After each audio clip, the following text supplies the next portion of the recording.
यो महाभोज भन्ने एउटा मुभी सत्य कथामा आधारित एउटा मुभी छ। त्यो सत्य कहिले लुक्दैन भन्ने मुभी यो महाभोज फिल्म सरकारी पीडितहरूको आवाजको लागि उठाएको फिल्म छ। सरकारी पीडितहरूसँग तपाईँहरू यहाँ रिपोर्टरहरू पनि पुरा आउनुभएको छ, देख्न सक्नुहुनेछ। उहाँहरू यहाँ सरकारी पीडितको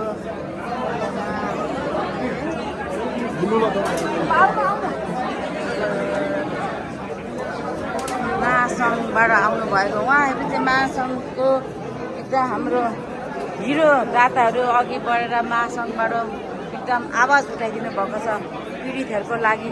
सबजना यहाँ पीडित छौँ हामी मात्रै तपाईँहरूले देख्न सक्नुहुनेछ। उहाँहरू त 2 वर्षदेखि सङ्घर्ष गर्दै आउनुभएको छ होइन तपाईँहरू। सरकारी पीडित सबजना हाम्रो यो महाभोज हाम्रो मेन कलाकार तपाईँलाई चाहिँ मैले पहिलादेखि तपाईँको भिडियो हेर्थेँ नि। महाभोजको स्पेसल हेर्नु आइरहेको देख्न सक्नुहुनेछ। यहाँ आज हाम्रो भेनाजुङे इन्सपेक्टर इन्डियाबाट पनि आउनुभएको छ। इन्सपेक्टर यहाँ कलाकारहरू सबैजना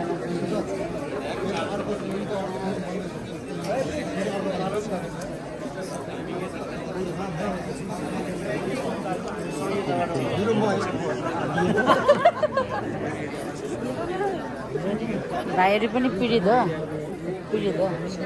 के हो त? पीडितको आवाज उठाइदिने चाहिँ हो, सरकारी पीडितको आवाज उठाइदिने हो। भाइहरू चाहिँ सरकारी पीडितको मिडियाबाट हो, तर मिडियाबाट भए पनि यो कुराहरू चाहिँ आवाज उठाइदिनुहुन्छ। त्यो सरकार समक्ष पुग्छ होइन, तपाईँहरूको मिडियाबाट त पुग्ने हो। राम्रो सन्देशहरू दिनु होला होइन, हामीलाई न्याय दिलाइदिनु होला तपाईँहरूको आवाजले होइन भाइ। अनि देख्न सक्नुहुन्छ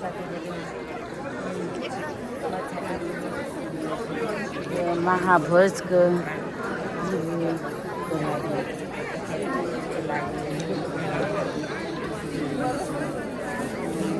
अब हामी मेन कलाकारहरूलाई पक्दैछौँ। दयाहाङ राई पनि आज आउनुहुन्छ कि मलाई थाहा छैन। साथीहरू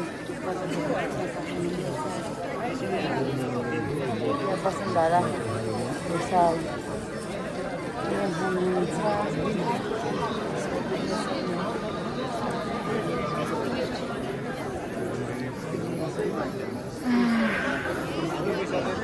वास्तविकता यी राज्यका यी संशासकहरू अब त्यसरी नै हामी सिंहदरबार बस्छौँ, सांसद भवन बस्छौँ, तपाईँको बालुवाटार बस्छौँ। यसरी नै हामी राज्यका शासकहरूलाई यसरी नै अब